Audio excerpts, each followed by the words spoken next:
History laid the foundation that informs our conversation. Welcome to the classroom. From the church to the streets, and even in the suites, and all around the world. I'm gonna keep it real in the classroom. Fannie Lou's classroom. Fannie Lou's classroom. Fannie Lou's classroom. Good afternoon, and welcome back to another episode of Fannie Lou's Classroom. And we hope and pray that all of the episodes we've had up until this point, as you dropped into the classroom, either on Thursday or another day of the week, that you heard something, that you learned something, that something was said that made you maybe go read and study more.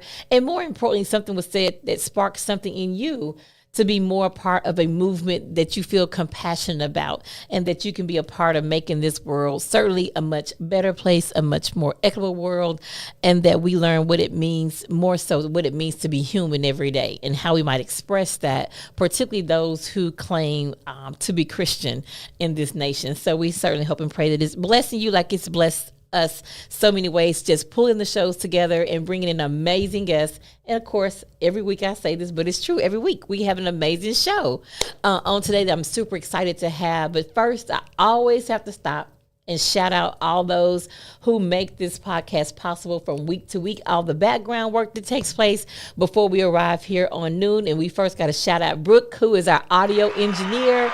So she makes sure we always have that crisp sound, lovely video. So thank you, Brooke. We appreciate that. And of course, we have Cheryl and Shanika, who are always on it, making sure we're prepped and ready. Our guests are prepped and ready, and as well as all the content we need for the show. And then we have some other ministry partners who also pitch in and help us out from week to week. So we definitely want to make sure we shout them out and thank them for all of their hard work.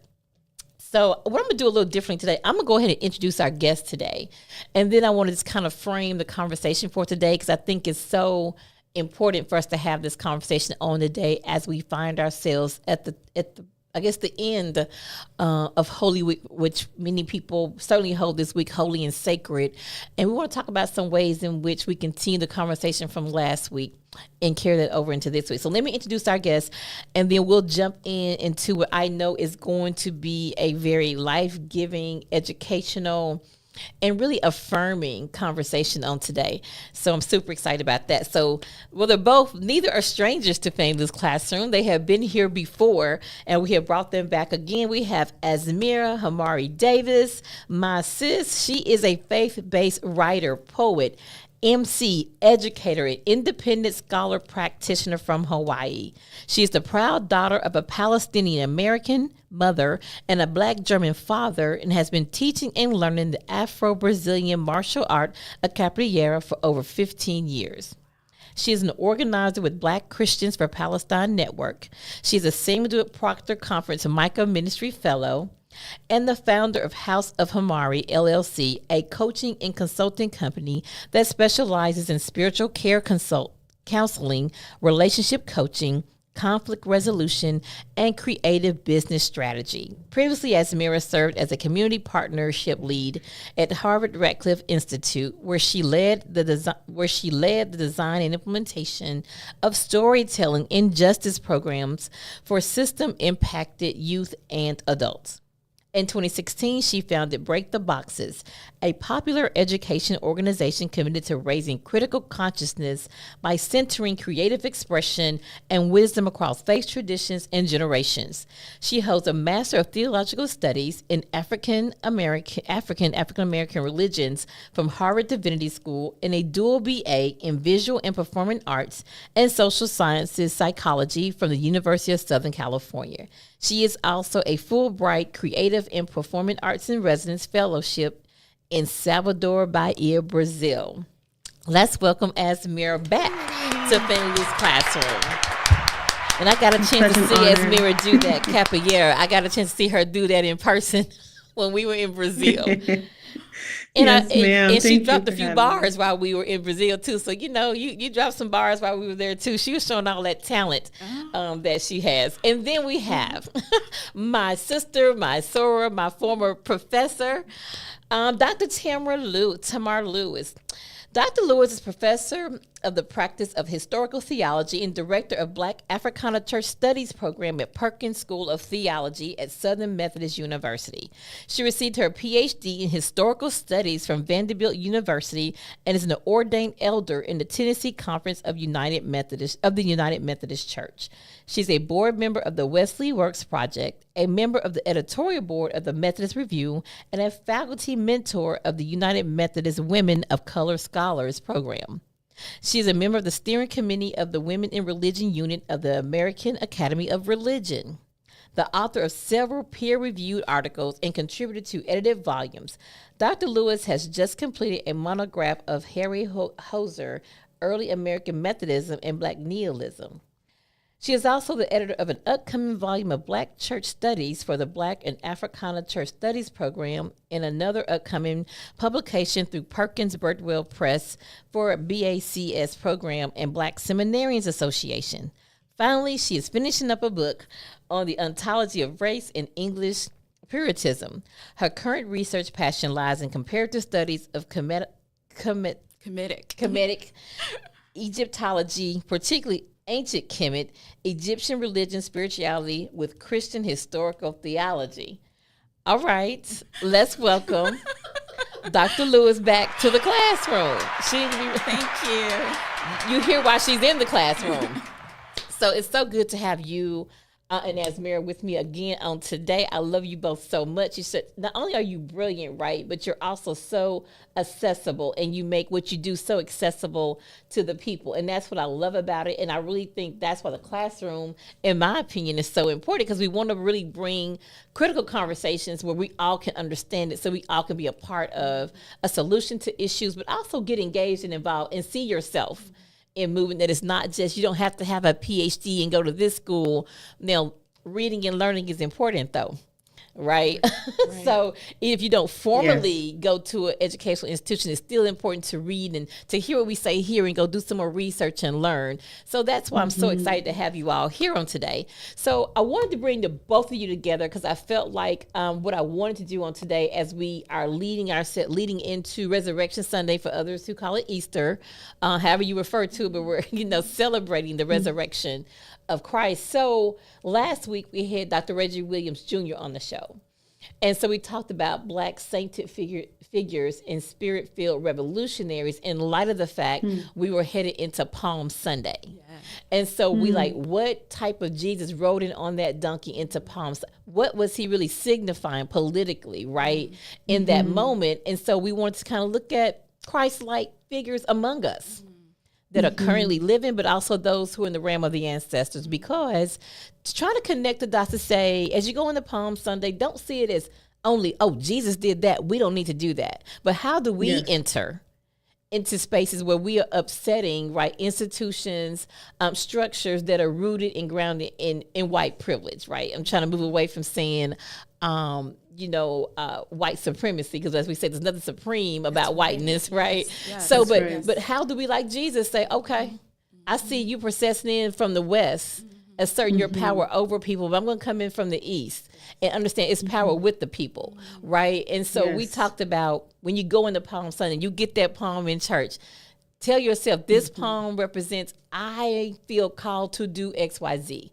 I feel called to deal with this issue in my community, right? So that's what we did last Thursday, so we could think about Palm Sunday differently going in, and not a high holy habit, but a high holy day that's still relevant and real to you in this moment. And so I said, well, that resurrection is coming up. Yes. We don't want to just look at like, oh, Christ died on Friday for my personal sin and rose so that I can get to heaven, right? We want to talk about that salvation that's communal, right? That we go after every day.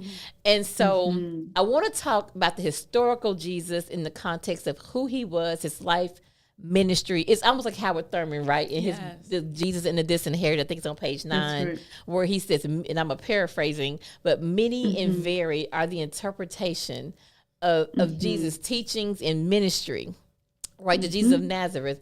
But very few of those interpretations have something to say those who stand at a moment in time with their backs against the wall. That's right. And so we want to recover that Jesus today. Yes. and center where he lived and had his being and what was happening during his day. And then so it was important for me to have Azmera come into the space, because we can't talk about that and not talk about what's the genocide that's happening in the Holy Land. And how we understand that, though. Right. And so we'll talk about how we do all that, and we'll kind of talk about defining some terms people may hear in the news. They may hear people saying. We want to define those terms for people so we can better understand, particularly as Black Christians, you know, how we ought to see this going into Sunday. And that resurrection of Christ means what? What do we do on Monday in light of that Christ? So we could just jump right in. So maybe Dr. Lewis, you can just probably maybe kick us off, and let's just first let's talk about the historical Jesus. Let's kind of situate Jesus in where he was born, what he understood around him, what he witnessed by way of empire, et cetera, in the Holy Land, and where that took place. Yes, thank you so much. Thank you, Danielle, Reverend Ayers. Thank you, all who are leaders in Fannie Lou's classroom. It's such a blessing to be here again, such an honor to be here again. Thank you for inviting me. When we think about the history of Jesus and his identity in the context in which he was born, the world that he came into, it was definitely a world of persecution. He lived in, of course, the land of Israel at that time, which was under colonial domination by the Roman Empire. The Roman imperial juggernaut, if you will, or machine, was a very oppressive machine. It conquered and it dominated lands through military repression, which included just outright genocide of people, confiscating lands, confiscating resources, confiscating businesses and livelihoods. When Jesus came into the world, he came into a world of intense oppression.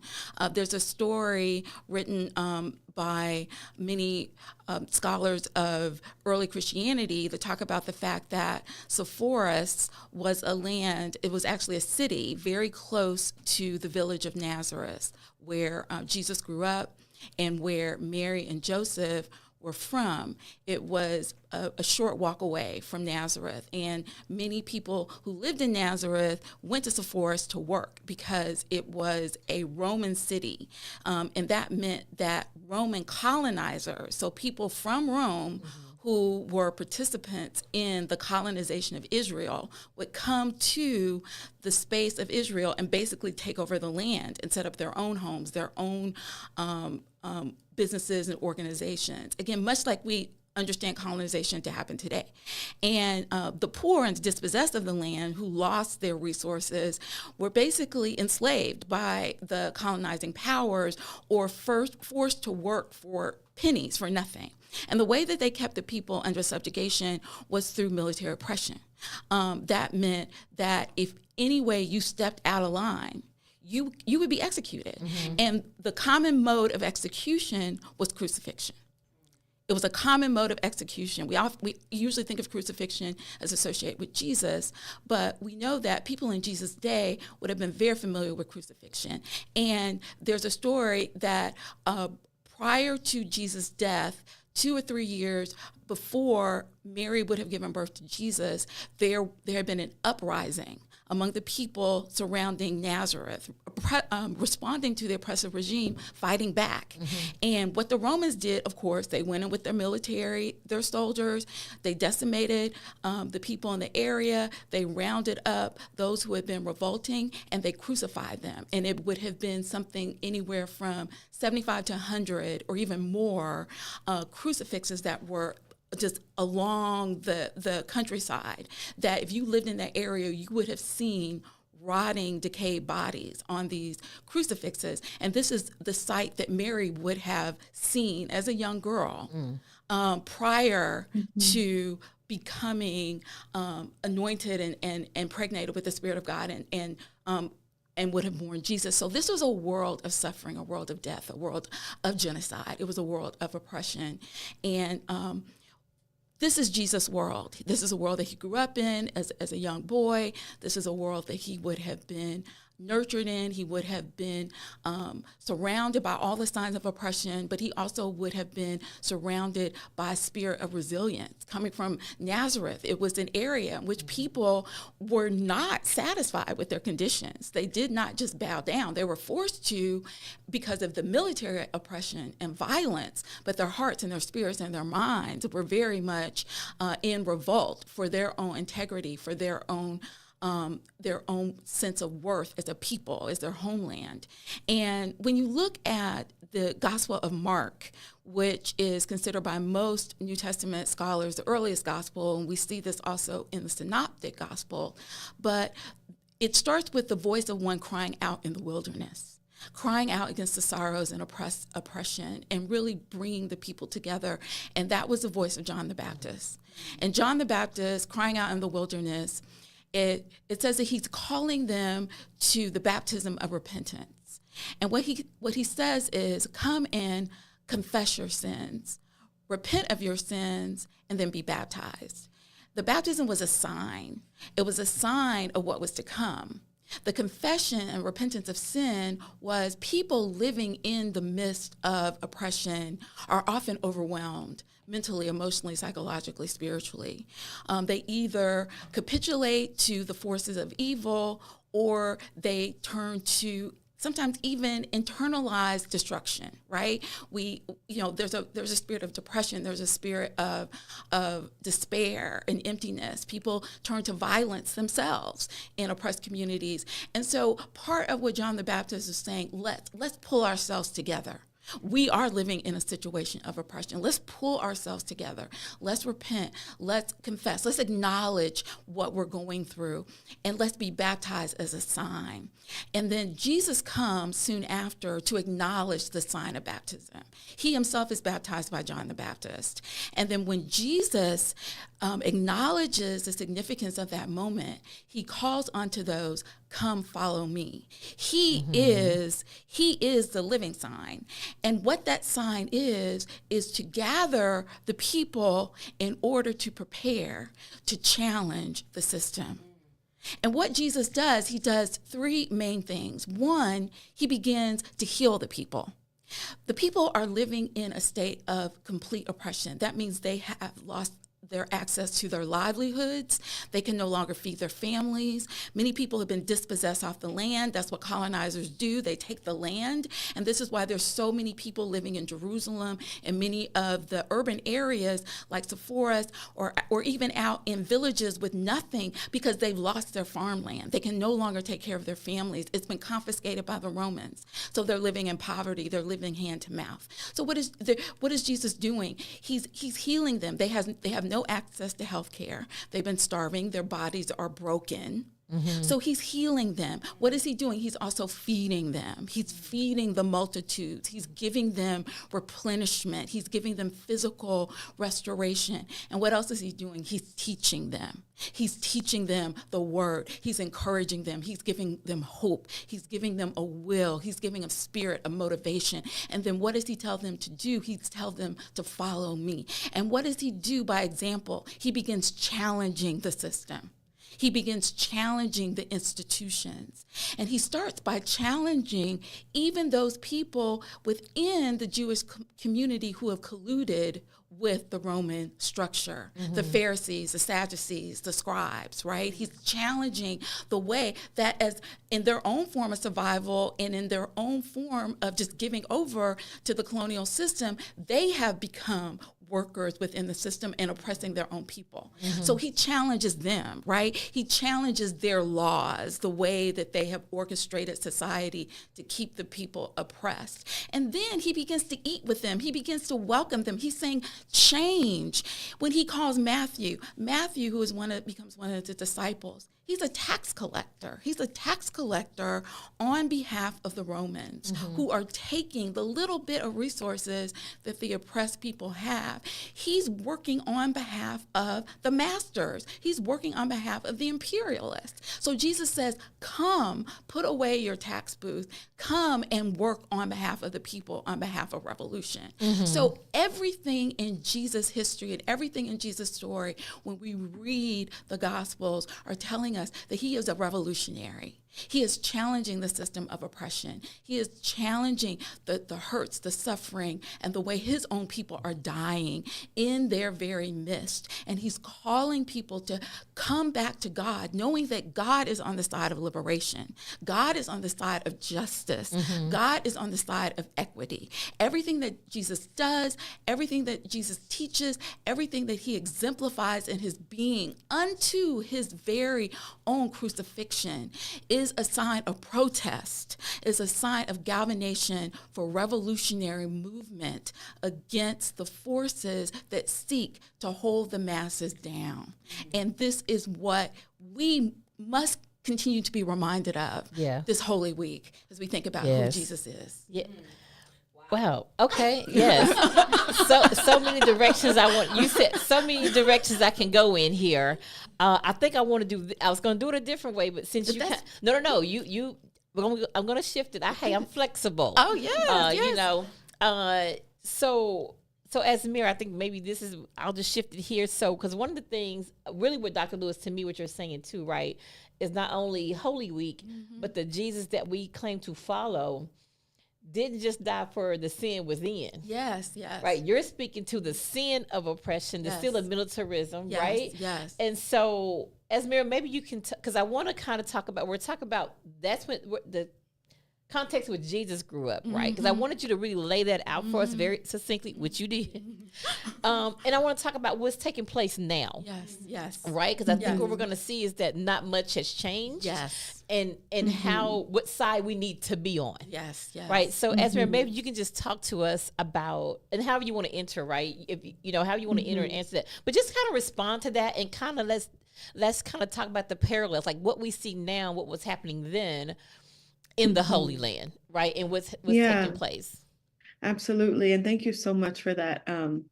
That was such a beautiful, I think, context building. So as was already mentioned, I think one thing that I would add is that Jesus, in his identity, he was a refugee. And Thurman again outlines this really well, as well as a number of other scholars. He grew up on the land that is historic Palestine. He also grew up without citizenship. Part of why he was he grew up in poverty, and we see in the Gospels, as was mentioned in the book of Mark, Matthew, Luke, and John, the only 4 books, as you all know, or as our listeners I'm sure know, depict Jesus incarnate, Jesus as in the flesh, right. Jesus as a human being, tell us that Jesus had a heart for the poor, for the lame, for the outcasts, for the misfits. And one would wonder, why was it that Jesus, not only did he have a heart for them, but he was enraged at injustice. He wasn't just sort of, soft with his approach to bringing about justice. He went into the marketplace and he flipped over the tables, right? This is a God who was outraged by the injustice of exploitation of the poor, exploitation through tax collectors that were working on behalf of the empire. And Jesus came to set it off, as Sister Erica Williams talks about and speaks about very eloquently.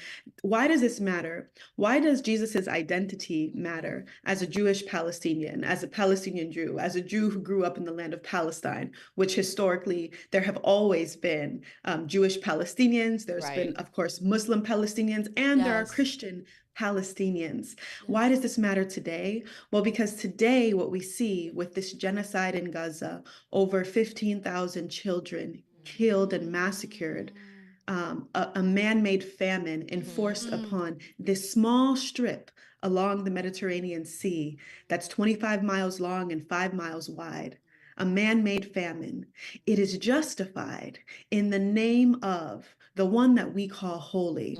Why does this matter to us? Because in the West, as Danielle said so eloquently, right, we have been sold a Jesus that is acontextual and ahistorical. What do I mean by that? A Jesus whose identity we never learn about. That's right. We never learn about the fact that Jesus, he was a refugee. That's he right. also did not have citizenship. That's right. He also was poor. So what does that mean? And Thurman does this well for us. What does that mean about why Jesus would have a heart for those whose proverbial backs were up against the wall? Yes. Just as our people here in the States, African Americans, yes, have known what it is to live with their backs up against the wall of racial terror and trauma and white savagery. Back to your point, Danielle, in terms of, I've also been working to not reinscribe this notion of supremacy, because I think there are people who like to be reminded that they feel supreme, but rather it's a savagery, right? It's an evil that you have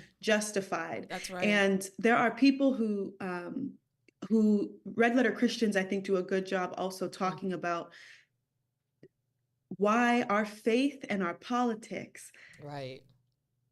matter. They matter because the Jesus that we are singing to and that we're praising and worshiping here in the West tends to be a Jesus who has power over, or we paint him as a Jesus who had power over, when in fact, Jesus's identity, he was power with. We move from the inside out. He was outraged by these systems of injustice and said, not on my watch, not while I'm here. He did not run from the suffering, which is what many of the mega churches and the spaces that we see in the mainstream want us to do, is just to overlook it. This genocide, it's justified, right? And they'll point to genocidal texts like the book of Joshua, right? When God called to wipe out every baby, son, father, daughter, and lamb, right? It's important as Christians to hear from and learn from our Christian Palestinian siblings who grew up in the land of Palestine, in Bethlehem, in Nazareth. These are places that we hear about in the West as some fantastical, mystical space. And I remember the first time I visited Palestine, I was taken aback, not just to know that I could visit these spaces that I'd heard about, but also to meet Christian Palestinians who I had never been made aware of, and to hear and see how it is that they engage in living out their faith and believing in a Jesus, the Jesus who shows us. Jesus wept. He was that means he was comfortable with grief. He knew the space for grief. He honored grief, and he was not afraid to show in his vulnerability what might be required for us as people to grieve the evils of racism, poverty, and militarism, as Dr. King alludes to, in our world today, right? Christ who comes and Christ who cares about all people of every nation and tongue, right? Not just one specific nation, which is why this matters. Right now, we are seeing a doctrine of chosenness that promotes a supremacy. Jesus was not engaged in Christian supremacy, in Jewish supremacy, in white supremacy. Jesus was not engaged in a theology of domination and supremacy, but this matters because we are being sold a theology of supremacy and a theology of settler colonization. This land was promised to me by God. So I'm going to come in from the Jordan River to the Mediterranean Sea and wipe out everyone on the land. That's what we're seeing, right? We're seeing in a new kind of way.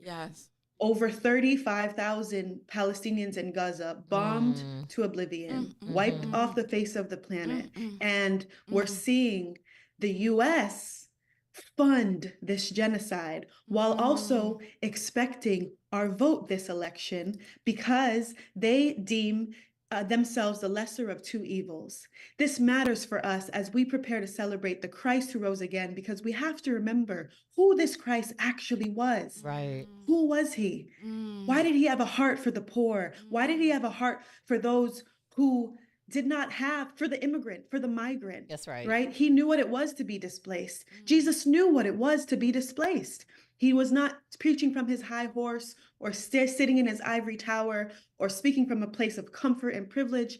He was getting in the weeds with the people on the ground. Jesus would have gone to the streets. He was engaged in civil disobedience. If we look at these Gospels, I mean, when he was healing in the book of Matthew, we see all these miracles Jesus was doing. The New Testament begins. Why does the New Testament begin with the book of Matthew? Begin with the book of miracles, right?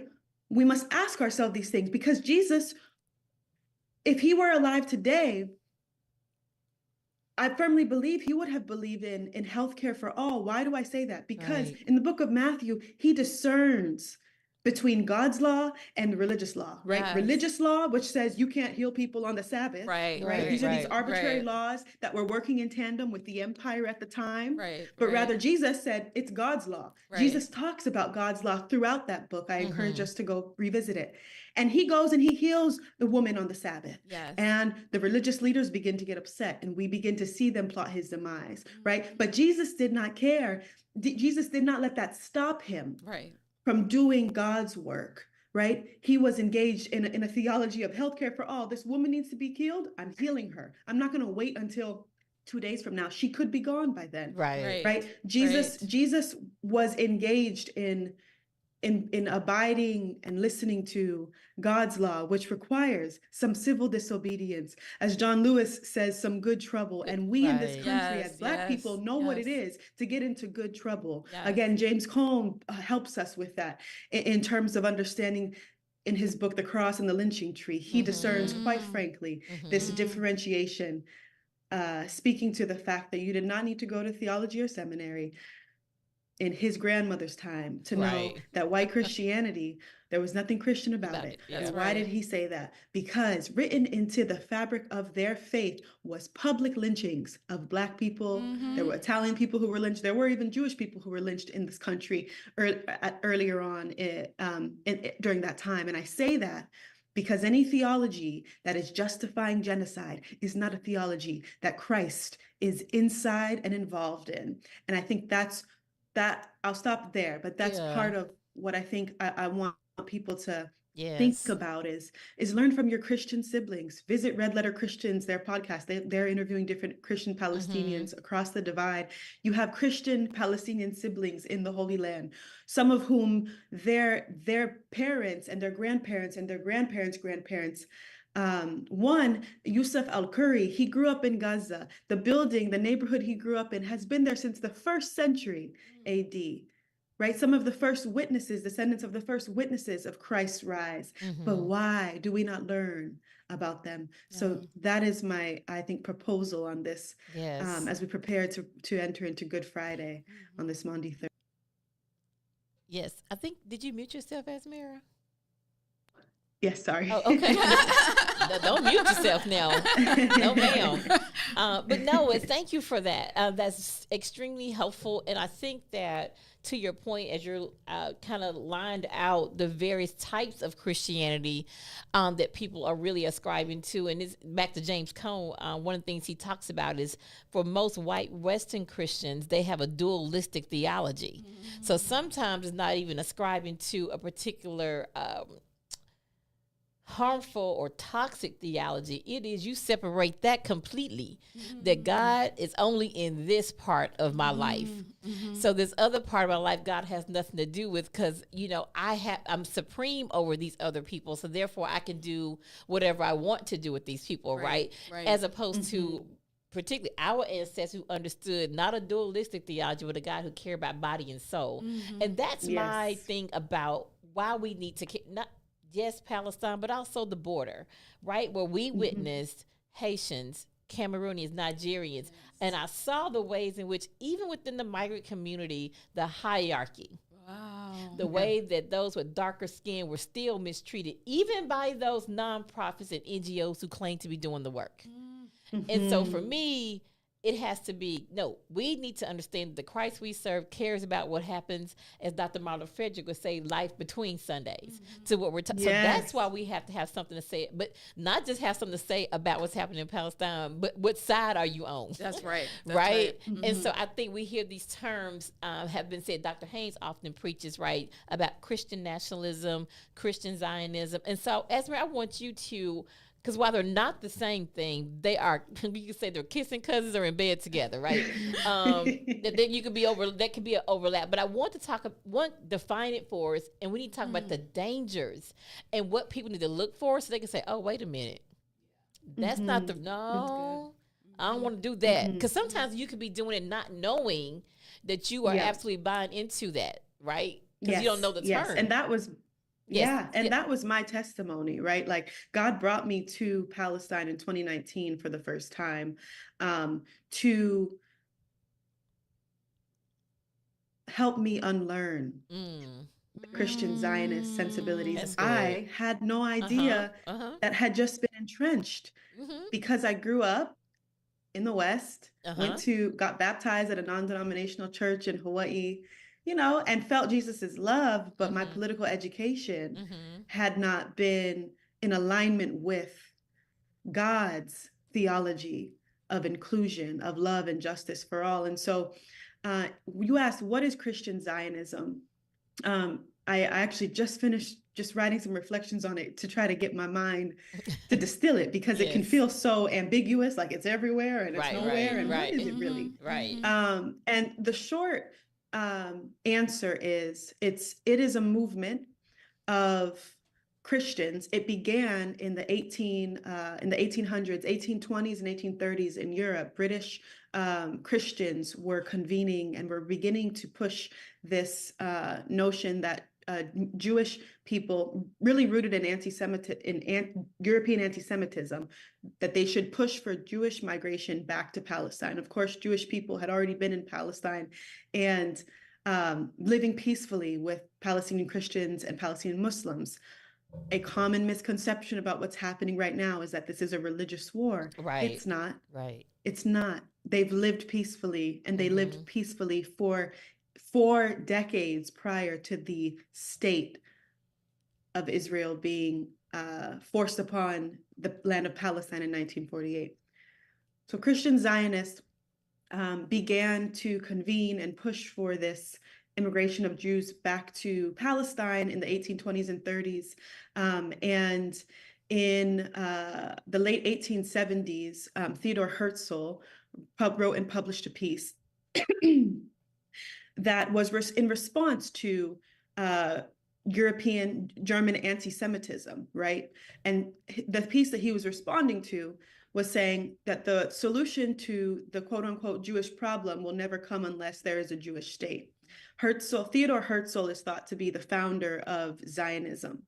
And Herzl dies in 1904, but the ideas and the vision that he set forth already began to catch wind and manifested itself in different iterations. In 1917, we saw the Balfour Declaration, which began at the time there was a British mandate over Palestine, just as, for example, there was a British sort of mandate over Nigeria, right? Until the 1960, when Nigeria gained independence.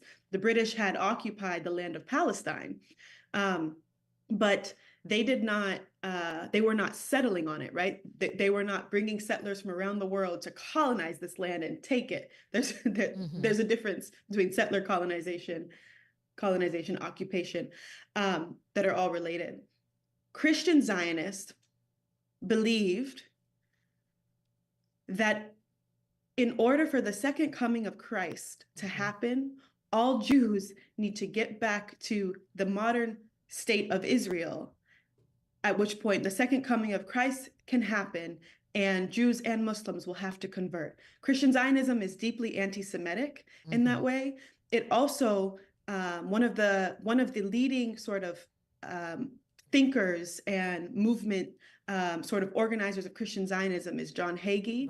John Hagee is the founder of the Christians United for Israel, who boast a whopping 10 million active members, and they fund the settlements in this modern state of Israel to the tune of over $20 million every year being given to promote these settlement projects.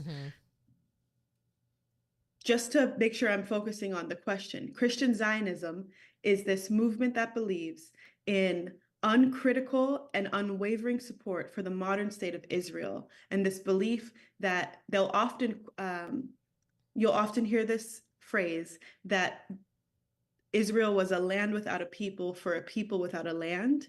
So it's deeply rooted in completely excluding and overlooking the presence of Palestinians. You'll hear a lot of Zionists and Christian Zionists say, I refuse to acknowledge the term Palestinian because no such people or nation ever existed. Oh my God. They don't exist. Oh my God. Just so you're clear. So Christian Zionism requires the erasure and absolute exclusion of the presence of Palestinians. So right now in Gaza, you have Israeli officials and different citizens leading movements to already envision the new settlements that'll take place in the north of Gaza and Gaza City.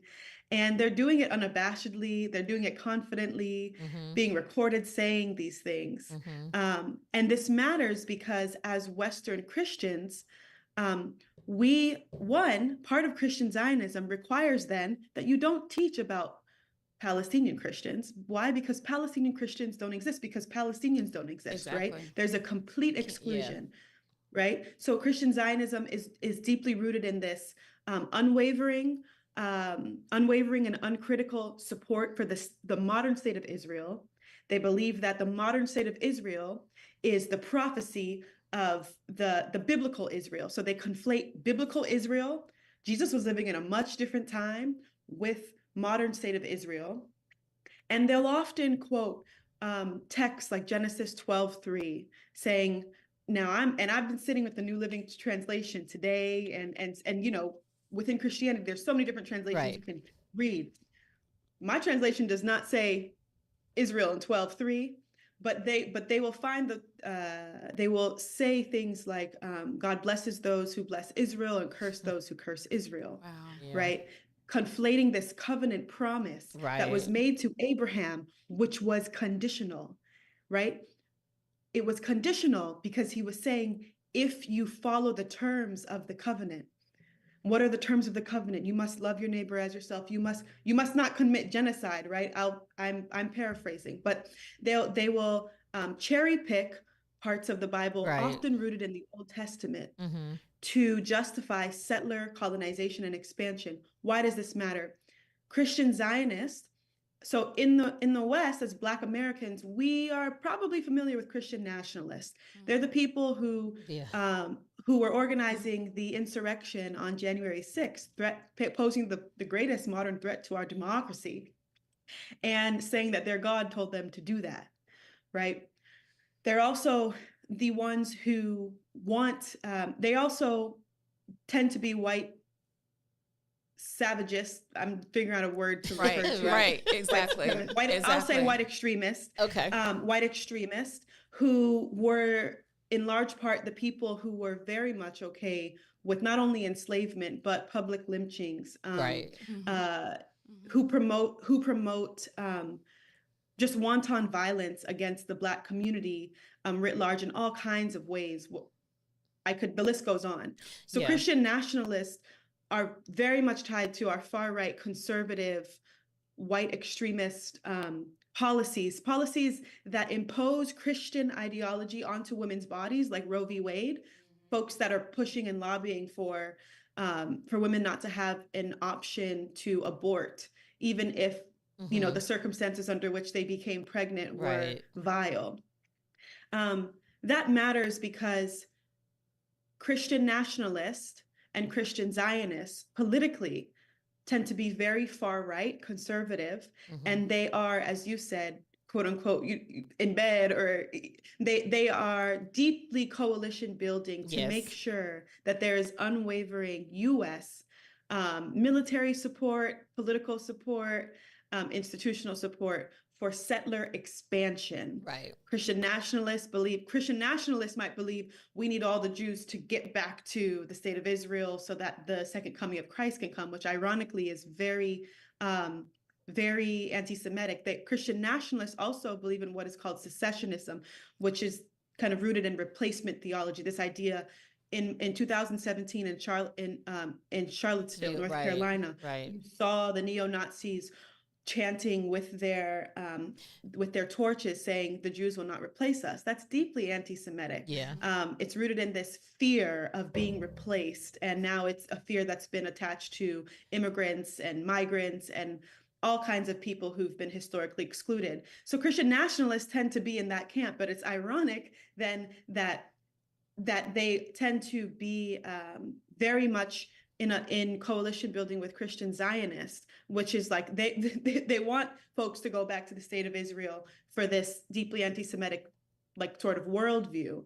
And the irony is that doesn't unwavering support for the state of Israel does not make any Jewish people safer. It doesn't make anyone safer, right? And you have so many, I'm sure our audience may be familiar with so many different orgs, Jewish Voice for Peace, If Not Now, so many interfaith, multiracial coalitions that are building a better world that says we don't believe in a theology or even in, and especially in a Jesus who was exclusionary, who was transphobic, homophobic, who didn't believe in having spaciousness for all of God's creation. So I'll stop there. I hope that was helpful. No, that was, and I will.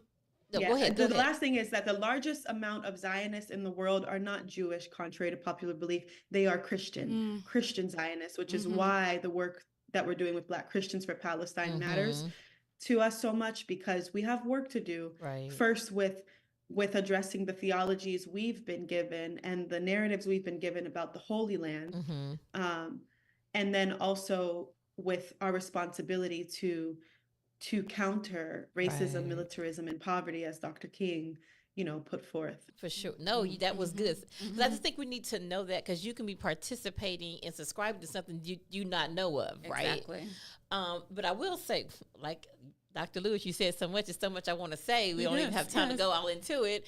But I want to remind people, because they like to go to that Joshua text, but nobody goes to Judges and reads the first 3 chapters where we find out he did not demolish all the people out of the land. So to your point, Azmera, people actually been coexisting peacefully long before Jesus was born in that land, right? So people need to not just read their Bible, but study their Bible. I say it all the time. A lot of people just read it, right? Or we just listen to what people tell us. And we never really read we never really dig and ask questions of it. So I want to say that. But and also why Christian nationalism, why it's so important. I thank you for how you laid that out very nicely. Because it's so important to understand that Christian nationalism in civic life, particularly in laws, how we order society, they try to impose their Christian views onto us. And that's why it's so important. Dr. Lewis goes back to it. Jesus, why he was usurping authority, right? Why he was trying to deal with those dominating systems. Because that's what's deeply embedded even in America. They try that here, and we need to know that, so we're not on the sidelines allowing laws and policies to be passed, because they're not Christian values. They're not. That's why Dr. King, and Where Do We Go From Here, Chaos of Community, his last chapter called The World House, he said America needs a revolution of values. Exactly. Because they're all wrong. Right? Exactly. And so I think that's why the Christian, all of it is dangerous, right? It's very toxic, it's dangerous, and it continues to lead us down a violent path, both physical violence and structural violence. And I think oftentimes the structural violence is what we tend not to give attention to, because this is slower death, right? You look up and next thing you know, now, okay, Roe v. Wade is reversed. So now you no longer have agency or autonomy over your own body, right? And it starts there, but they never stop there. And they use the Bible to say that God told them so. Like people don't kill as much as we've been seeing killing in Gaza without believing their God told them to do that. And that's why we interrogate interpretations of that. That's right. So yes. So just really wanting to add into exactly what you are both saying, Azmera and Danielle, about indoctrination and how indoctrination is so very much associated with empire. You appropriate ideas and then you disseminate them. And this is what I believe was part of Jesus' teaching program. He was seeking to deconstruct even the way the oppressed had internalized, the teachings of empire. And I was resonating with Azmera when she talked about going to Palestine in 2019. I was there in 2020. And what was interesting is when we were in Jerusalem, now my favorite time of the experience was being in Galilee, right? The land where Jesus was from. And also closer to many Palestinians, people in the land. Even when we went over actually to the area of Palestine, and we were walking over the space where Jesus had the conversation with the woman at the well, right? And so we were, in those spaces, and we were with the people, with the Palestinian people. It felt really organic, and it was really interesting that was a time that we spent there first, and we experienced a really extended period of time there, even in Bethlehem, which is part of Palestine as well. And we experienced Christmas in Bethlehem, so it was really a beautiful experience. But then we crossed over into Jerusalem, or technically the border. And what really struck me, and it really blew my mind, because just like you were saying, Azmera, the way that we're taught, right? The way that we're taught about understanding Israel, there's a really strong imperialist strain in the way we're taught Christianity, right? Even in the way the Bible studies, and even in some of our seminaries, the way that we're not given, all of the pieces of the puzzle. Right. We're given a particular lens. Right. And it was really disconcerting to me to cross the border. There's a wall, right? A huge wall. And what's interesting is right on the inside of the wall, right before you go into Israel, there's actually a Palestinian museum that we visited.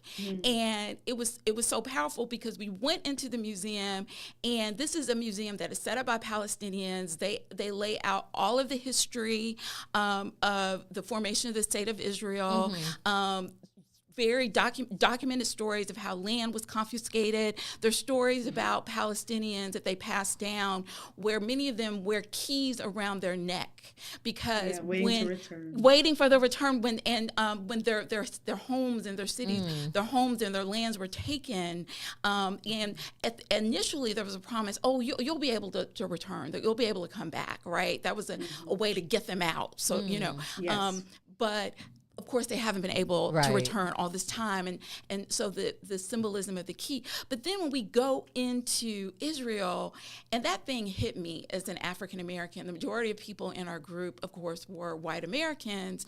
But as an African American, it hit me hard, right? Because we know the history of Jim Crow. We know the history of segregation.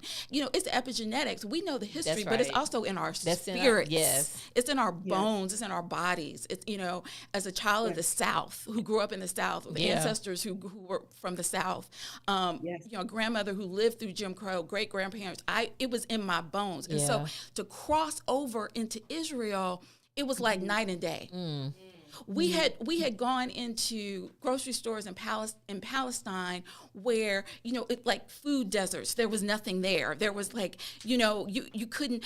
First of all, there was no fruit. There was no produce. There was only packaged, processed materials, and then only very limited. So the kind of things that will kill you, right? Packaged candies and these kind of manufactured goods, and then. I thought I was just really going to lose it. We crossed over into Israel, and one of the first things we did, we went into this bazaar, which was a marketplace and grocery stores. And literally the fruit of all colors. And this is just literally a border.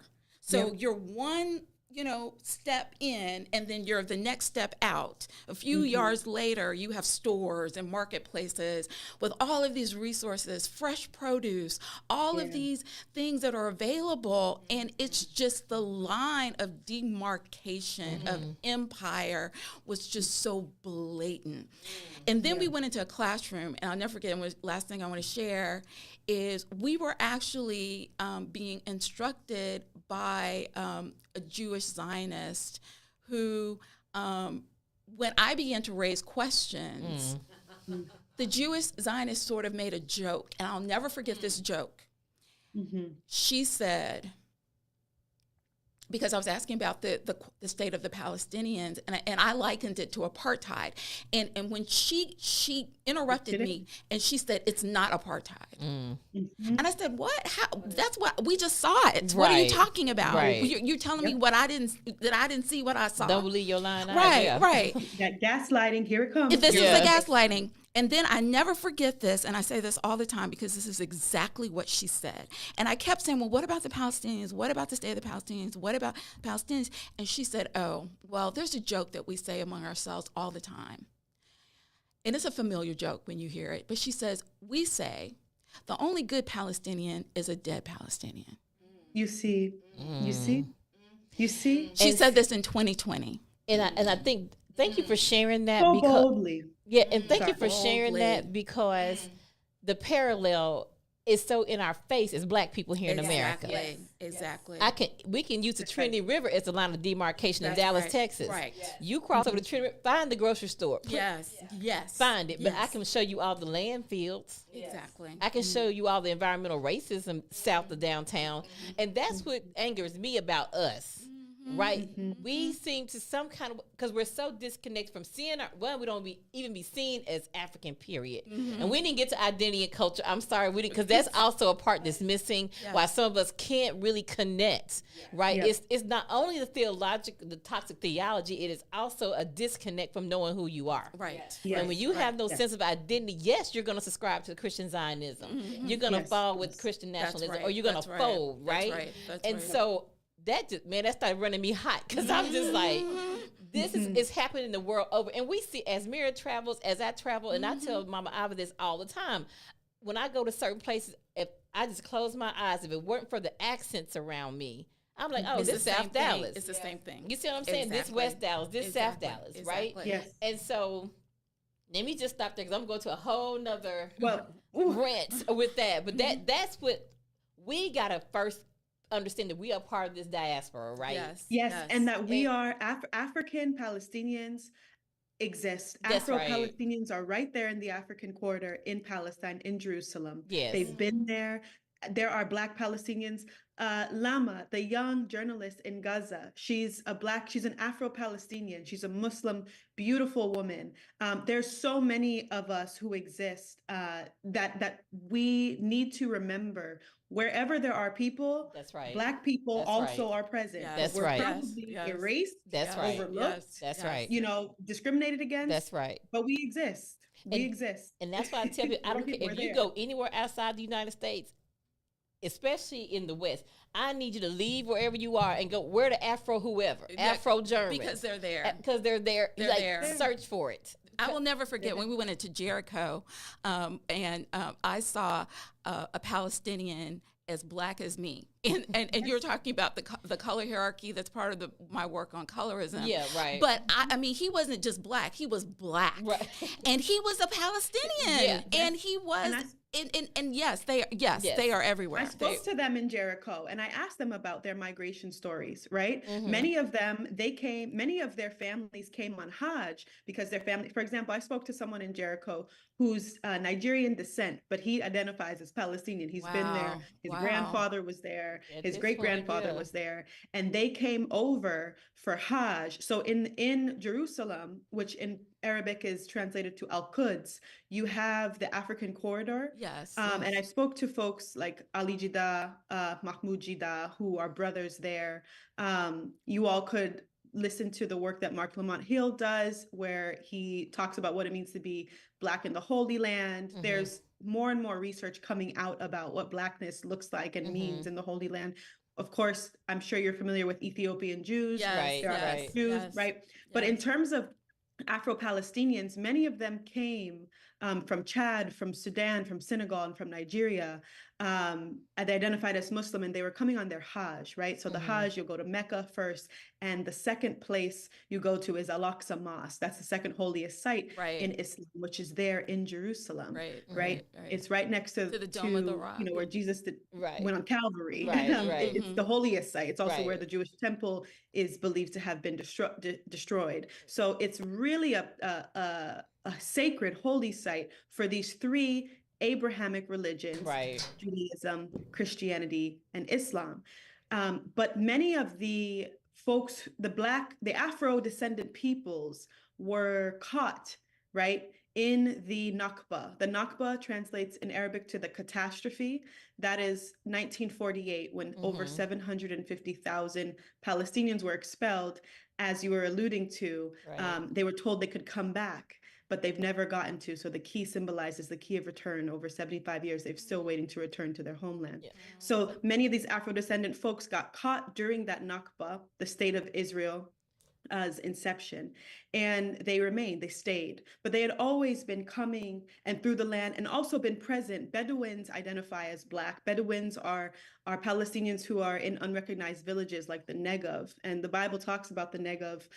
It's where Abraham migrated from what is believed to have been Mesopotamia. But yes. Abraham, back to your point, Reverend Danielle, about God caring about people who are migrants and immigrants at our border everywhere.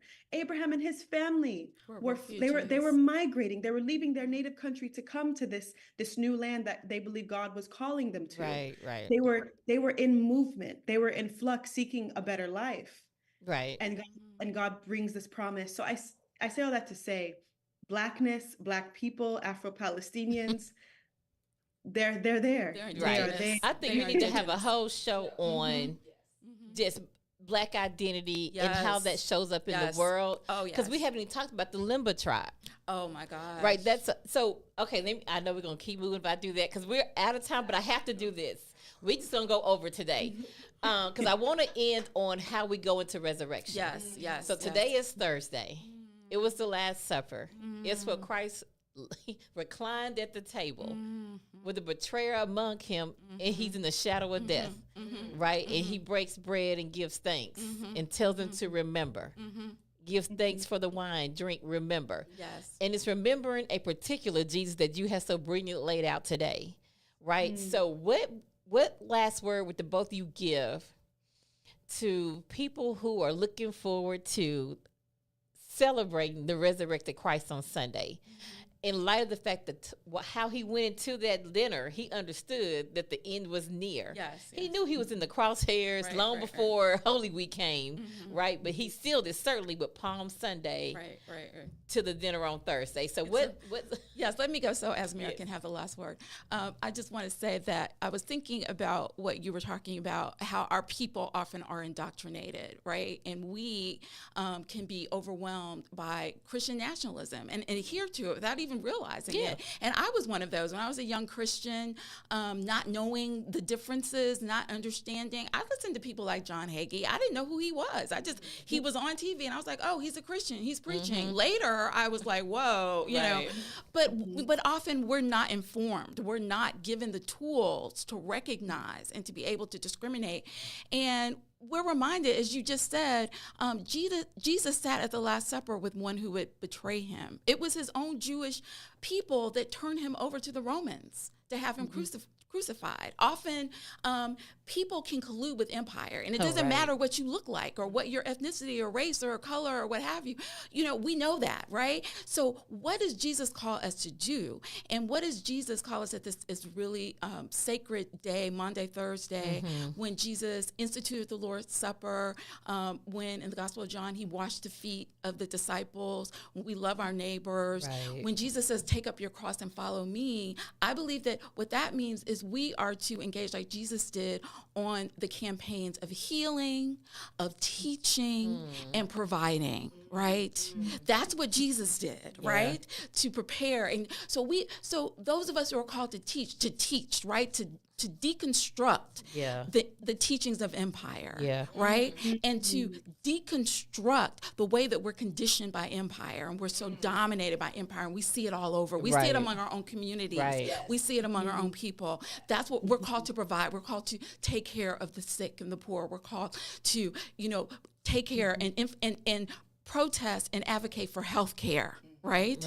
As Azmera indicated. So this is, I believe, what we're called to do. We're called to follow Jesus. The resurrection gives us hope, because we do also and believe in a second coming, but not the second coming of the Christian nationalists and the Christian Zionists, right? Which is another form of thinking about empire and domination and so-called supremacy, which is savagery, right? But it's the second coming is about equality. It's about justice. It's about liberation. It's about all of us, brother and sister, hand in hand, arm in arm, living together with Jesus, sitting at the table where there's plenty of good room for everyone. That's what the kingdom of God is about. That's what we're looking for. That's what the resurrection signifies. That's what God is calling us to be in and on the journey for, taking up our cross.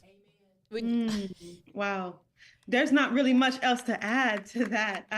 You are speaking to my heart. And I just feel the Spirit of the Lord moving through this conversation. So I'm grateful. Amen. I think exactly what you just said, that a second coming of a Jesus who is never divorced from justice. Jesus and justice. Jesus is in the ministry of justice, and we see that in his life. And so we can celebrate the coming of the rising again of the crucified Christ, who conquered death, who conquered the evils of this world, such that we might have hope that not only will he live again, we're saying that all of what he stood for, for all people, that he was a God who believed in loving every single human being that is made in the imago Dei, the image of God, that even God, and Hagar tells us this, even that Hagar knew that she was seen. She says in Genesis that I've been seen. God, there's a God who sees me. And perhaps could it be that God wanted us to know that even especially those who are sexually exploited, who are forced into all these different types of sex work and prostitute, all of the ways that people are degraded by the nature of what they have to do to just get by. God sees all of those, all of the prisoners, all of the people who are our people, who are right now 2 million people in cages, majority Black and brown people in this country. We have a mass incarceration issue. God cared about all of them. So may we remember that there is a hope, but that our faith without works is dead. Our faith in action. We didn't see Jesus just sit at home and say, I'm just so holy and God sent me. And That's right. No, Jesus was out here in action. That's right. Find our peaceful protests. Find the ways that we can help, serve at our church.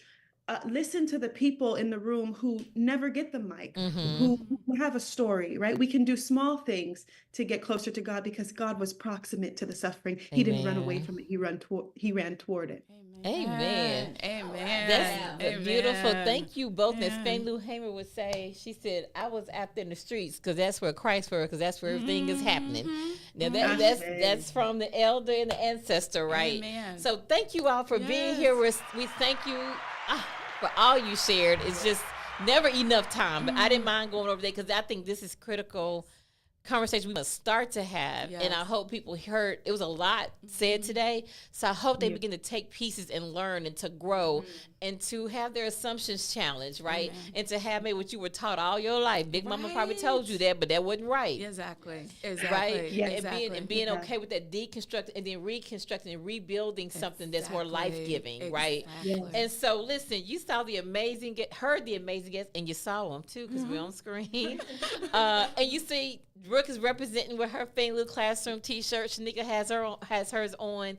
When you purchase this t-shirt, this helps us to be able to keep the podcast going, to have these conversations with this intersection of religion, race, and theology. Is so important for us to have these conversations. So you can order your t-shirt. You can, if you're not watching on your phone, you can scan that QR code. It'll take you to a link to order your t-shirt. Or if you're on your phone, you can simply go to friendshipwest.org/justice, and you will see a link where you can purchase the Fannie Lou Classroom t-shirt. And look, you don't want to miss next week. We talked about this resurrected Christ.